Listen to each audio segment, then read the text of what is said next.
So let's start with the Warriors. Yeah. The Warriors signed Jordan Poole to a 4-year, $123 million extension with potential escalators that can bring it north of what, like 140-ish, something like that. It's like right around 140 is the number that was originally reported. Then our Anthony Slater at The Athletic came in and gave us the actual number. I believe that Jordan Poole's contract next year will start at $27.2 million. Then the Warriors made another piece of nice business, signed Andrew Wiggins to a 4-year, $109 million extension. Wiggins, as people know, has long been considered one of the most overpaid, etc. players in the NBA. Having said that, he undeniably took like a pretty real discount here to stay in the Bay.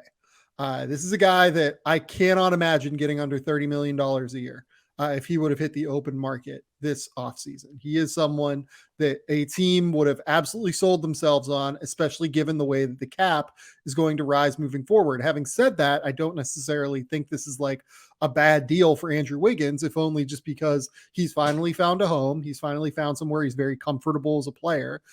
It all makes sense. Let's dive into Poole first, though, before we get into what all of this means for the Warriors. Too much, too little, right on track. What do you think about this number for Jordan Poole? I think it's a good number. I think that the Warriors are going to continue to bank on growth for Poole, that he can be somebody that handles a little bit more with the ball in his hands of, a really large, consistent role within their offense. I think that the contract is slated to really have this be the baton going from a Klay Thompson type of piece next to Steph Curry towards Jordan Poole, really serving that role first and foremost and locking him up for, a long term. Financially, if we're looking at, trying to compare apples to apples as best we can, it's very similar to the Tyler Hero deal that you and I talked about a couple weeks ago. Very, very similar. And I think that's because they're similar type of players, not just in terms of what they do on the court, but their overall impact on the teams that they play on. Certainly, Poole's is slightly lesser than Hero's just because there's so many more pieces offensively that Golden State has to incorporate. But I like the deal for the Warriors. I think that he has shown he continues to get better year after year, and just love having explosive shooting guards that you can go to either on your bench or eventually in the starting rotation. It's not an accident that this deal got done in wake of the Tyler Hero deal, and it's not an accident that this looks very similar to the Tyler Hero deal. These are two players that, like you said, are on very similar trajectories in terms of where their careers are headed. Both have incredible high-level on-ball abilities to create their own shot. Both are unbelievable shooters. Both are 20-point per game scorers. I have zero doubts that Jordan Poole, in a larger role than what he's in Golden State, would be incredibly effective as a player, being able to get more shots than what he currently gets. And I feel the same about Tyler Hero for what it's worth as well. Both have defensive concerns, as Steve Kerr alluded to in his press conference today when they discussed these extensions, saying the goal is now to get Jordan Poole on the court for more than 17 minutes per game in the playoffs, something that Steve Kerr did not feel comfortable doing last year because of his defensive ability. Having said that, I think you can improve enough defensively to where this is a good number. And again, for both of these deals, I will go into my spiel about why this is essentially what it costs to lock down a 20-point per game scorer moving forward. The cap is about to rise. The NBA is about to sign an enormous television deal that is going to see the cap skyrocket in some respect. It remains unclear what the exact number is going to be, but it's not impossible that the cap gets to like 160, 170 million in 3 or 4 years at this point.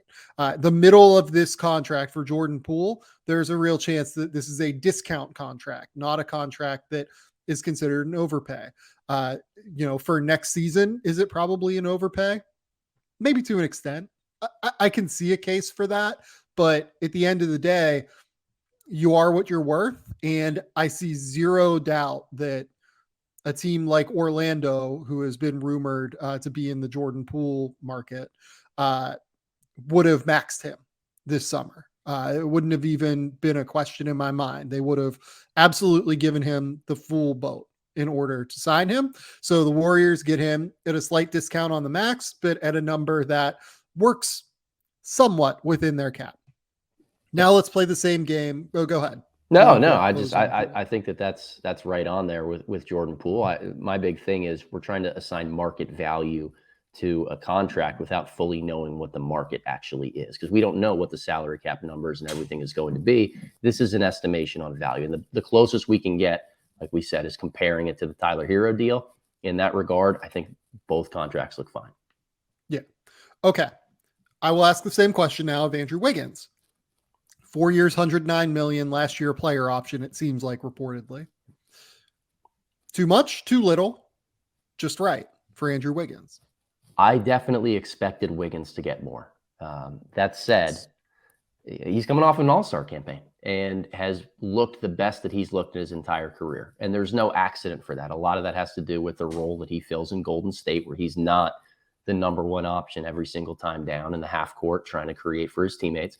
He's settled into more of a third option type of role, really good, energetic defender who uses all of his athletic tools on that end of the floor. It's a perfect role for him. And if we're going to go based on that type of role while averaging somewhere between 17 to 21 points a game, this feels slightly underpaid and valued in that regard. But I think that there's also, and this is the elephant in the room that we haven't mentioned yet, is the luxury tax conversation with Golden State. I think that I want to table that real quick, Spins, because sure. I want to get to that in the next little part of this here. I completely agree with you that that's an incredibly relevant topic here, but I want to talk about the Wiggins part of it first, because I think that I do just want to note how crazy this is that Andrew Wiggins is going to be on the Golden State Warriors for this number moving forward here. Andrew Wiggins is worth $30 million a year in this new marketplace. Like, no questions asked, and he's taking less. He was asked about it during the press conference that I alluded to earlier. He said, "You never know what the future holds. I'm happy here. We have a chance to do something special.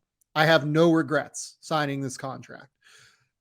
And I think that that's an important part of this. He's finally found happiness after years of getting shit on, after years of, being questioned, after a guy that was referred to as Maple Jordan, basically, the next coming. Like, he was another of those guys in the long line since LeBron James that has been considered the next LeBron or the next Kobe, right?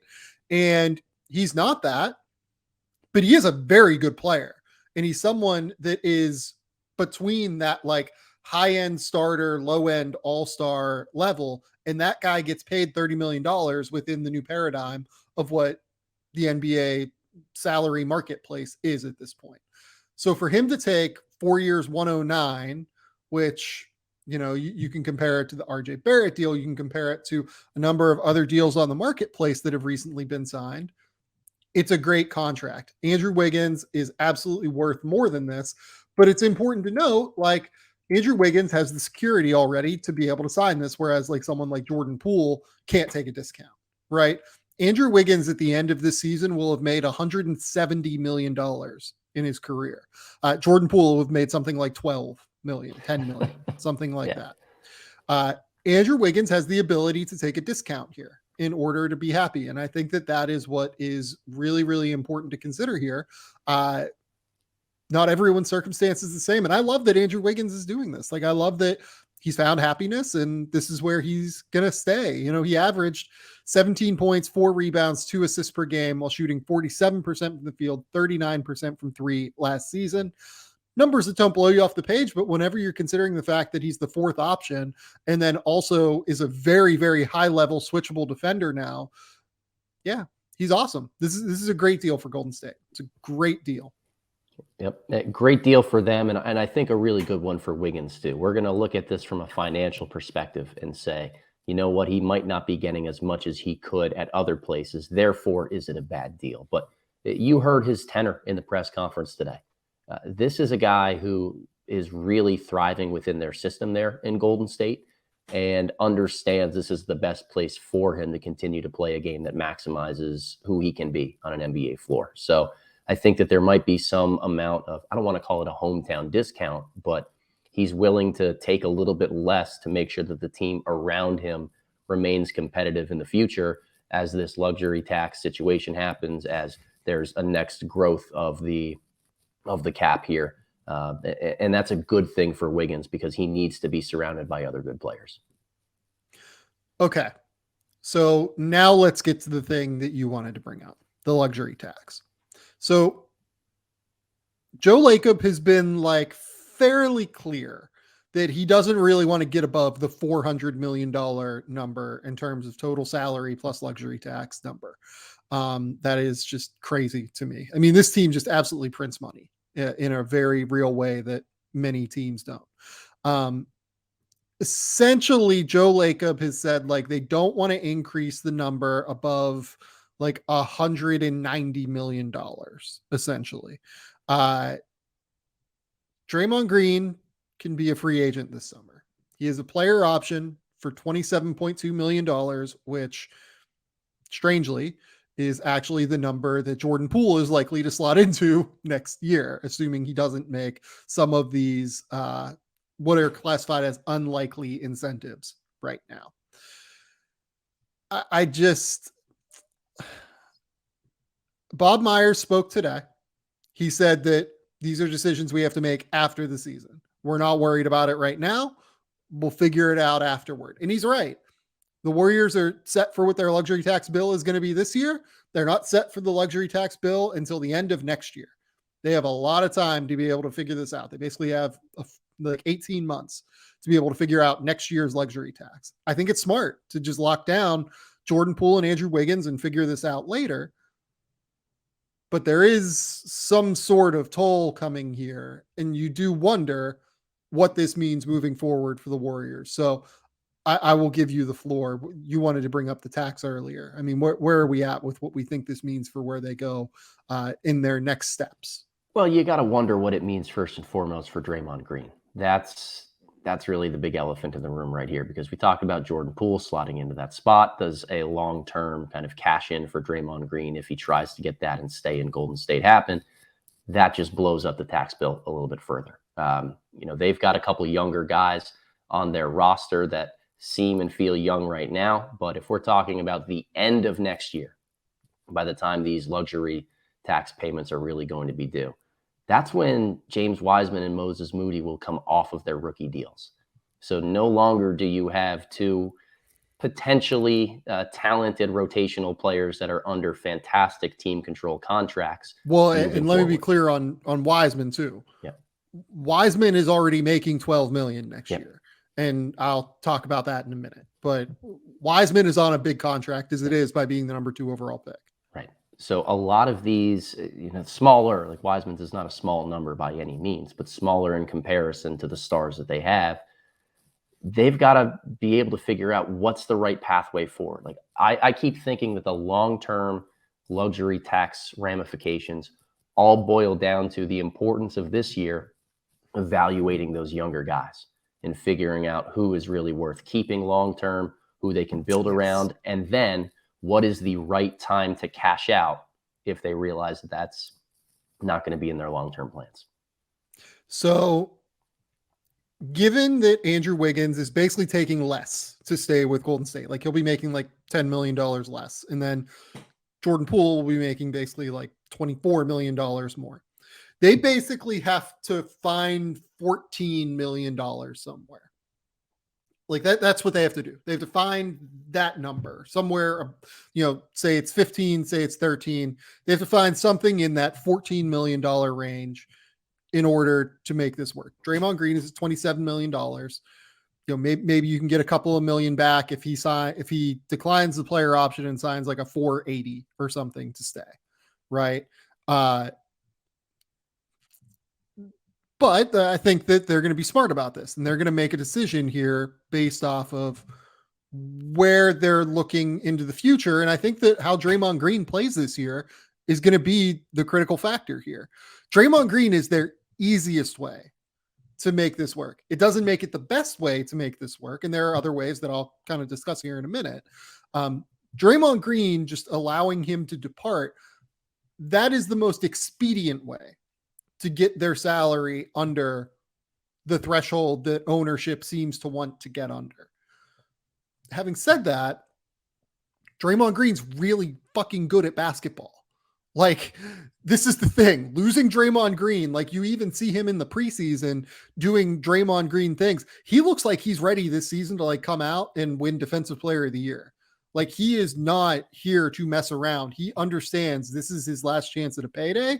He understands, it seems like, that what he did with Jordan Poole, punching him in the face, was an incredible fuck up, and that he is ready to step up and just prove his worth to the Golden State Warriors. Now, what does that mean moving forward? And what does that mean in terms of, can he prove that he is worth building around long term? We'll see.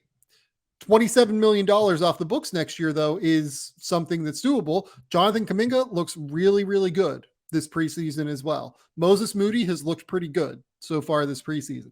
James Wiseman looks like he's ready to step in and play a role at the very least. I'm not totally sure if that's 20 minutes off the bench, if he looks like a legitimate starter.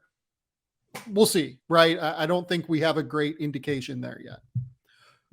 But there are other ways to get under this number than losing Draymond Green. Where are you kind of settling in on this as we kind of move into this part of the conversation where the Warriors are going to be paying an exorbitant number of like tax dollars into perpetuity, it seems like, and have an ability to either expediently get off this with Draymond Green or to try and keep Draymond and kind of maneuver around it a little bit? So I am not a self-professed cap expert. Like, it's just not, all of the machinations and the maneuvering in order to make some of this work creatively don't come to me very easily. So I don't want to weigh in too much on, I would take Draymond and then figure it out, because I don't know how plausible that necessarily is. That said, I'm keeping Draymond around if I can, because it's the proven recipe to maximizing your championship window. If you let Draymond walk and he's the kind of cap casualty of all of this, you're taking away one of the biggest pieces of why the Warriors have been a championship caliber team that makes them worth going into the luxury tax over. It's really hard for me to envision what the Warriors would do with Steph, Poole, Clay, Wiggins, and no front court passing, facilitating focal point on offense, or a maestro on the defensive end who ties everything together and is able to make a Poole Curry backcourt work. Why are you paying everybody else if you don't have Draymond still around to clean that up? I agree with you, to be honest. And I think it's way harder to find Draymond Green than it is to find Klay Thompson. To be honest, it's way harder to find Draymond Green in terms of playmaking, in terms of defensive value, in terms of toughness. And this is no slight at Klay. And I'm not even suggesting to move Klay, by the way. Like, that's not where I'm going with this. I just think that finding everything he does in a single player is exceptionally difficult to find. And I think the Warriors, they might make the case that they have Jonathan Kuminga. And Jonathan Kuminga looks like he has taken a leap as a passer and processor of the game this preseason. He's not going to be anywhere near the defensive player Draymond Green is, because Draymond Green is probably one of the 10 best defensive players of all time. Like, this is where we are with the modern game. There is no more valuable defensive player than Draymond Green in the playoffs, period. He is a significant part of the reason that they won the title last year. So how do we make up this $14 million? To me, and I know that like Joe Lacob has been very clear that he loves James Wiseman and that he absolutely is all in on the Wiseman experience, and that he wants to build for the future long term, and that he's trying to, make that work, right? Like, he doesn't just care about winning a title this year. He cares about building a product that long term is going to win basketball games. I will find it hard to believe that James Wiseman is going to be worth $12 million next season to this specific Golden State Warriors team. Maybe you can sell yourself on him being long-term. maybe you can sell yourself on him being like an all-star into the future. If you think that, then you keep James Wiseman and you let go of Draymond Green. I'm not quite there on Wiseman personally. And while Joe Lacob very clearly has like a very different opinion of James Wiseman than I do, Joe Lacob has also been very clear about the money here. And money talks for billionaire owners, especially when they're going to have to pay $400 million in salary plus luxury tax. I really wonder if the move here is just to move James Wiseman. And I've kind of been talking about this for a while now. And I know the Warriors fans don't like when I do it, but if the question is moving James Wiseman or moving Draymond Green, and like you can get close in terms of the salary that you need to get rid of by moving Wiseman. And look, there's more going on here in terms of just like on-court play and salary sheets and everything like that. If Draymond Green can't reintegrate himself to the roster long-term because he punched Jordan Poole in the face and Jordan Poole is like, fuck this guy. Like I want him out of here in 6 months or whatever, because it hasn't worked out, then that's a problem. And, you know, I would imagine that the Golden State Warriors probably would let Draymond Green go at that point. There's not any indication of that yet, but if that was to happen, I think that they would probably pick Jordan Poole, and I think they would probably pick Andrew Wiggins over Draymond Green. You don't have to pick James Wiseman over Draymond Green, though, and getting rid of Wiseman gets you very close to the number that you have to get to. We haven't seen enough Wiseman in order to entertain the discussion of should you keep him over Draymond Green. Like at this point, he hasn't proven anything because he hasn't been able to stay healthy and be on the floor. But that's where the timeline really matters in a lot of this. If Golden State is going to maximize the value of trading him and clearing up that space, maybe they do it by the trade deadline this year, where they trade him out, they get some sort of a veteran on an expiring contract that can come in, and then next year that contract's off the books. Now all of a sudden that's boom, -12 or whatever that was supposed to be with Wiseman's number. Like, is that the best way forward to do it? I don't know, but that all brings it full circle to how important it is for Wiseman and these other younger guys to really show what they're worth this year so that the front office can have a game plan moving forward. The first half of this season is exceptionally important for the Warriors young guys and for the Warriors front office to evaluate these young guys to try and figure out who's a keeper. Like, look, there's a real chance James Wiseman this year goes out and is like, oh shit, we have to keep this guy, right? Like he has had some moments this preseason, like against the Wizards that we talked about, 2 weeks ago, I guess at this point, where it's been like, oh no, you might be something a little bit different than what you and I have previously thought. If he's that, then you keep him. But my point in all of this is not to say like they have to move James Wiseman or they have to move Draymond Green. It's just to say that this doesn't mean the writing is like over with Draymond Green and that the writing is on the wall and that this is the last dance for the Warriors and everything like that. Right. They have different ways that they can make this work. Maybe it is Draymond Green that goes, and maybe this is a last dance situation. We figure that out by game 20. Or maybe it doesn't have to be because they look great and you want to keep this core together because they've been the core that's led you to 4 titles already. And why wouldn't you keep them together? So it's just they're in a fascinating situation. It's something that I think Klay Thompson alluded to recently in a press conference. He was like, I don't know that there's ever been a team quite like what we are doing, where we are essentially building for the future as well as competing at the highest level at the present. It is a very difficult needle that the Warriors front office and ownership is trying to thread, and it's possible it works. We'll see. Yeah. Last thing I'll say on Wiseman, I was a really big fan of him pre-draft, but he played 4 or 5 games at Memphis. He basically made a leap going from high school to the NBA, where he's played a handful of games. It seems like I know he's played closer to half of a season's worth, but man, it just seems like we haven't been able to see what he can grow into. And that's particularly challenging at the big man position when reps are incredibly important on the defensive end of the floor. So this is crucial time for Wiseman, and he's got to show that he's matured and learned a lot from the sidelines over the last couple of years, which is really hard for young bigs to do.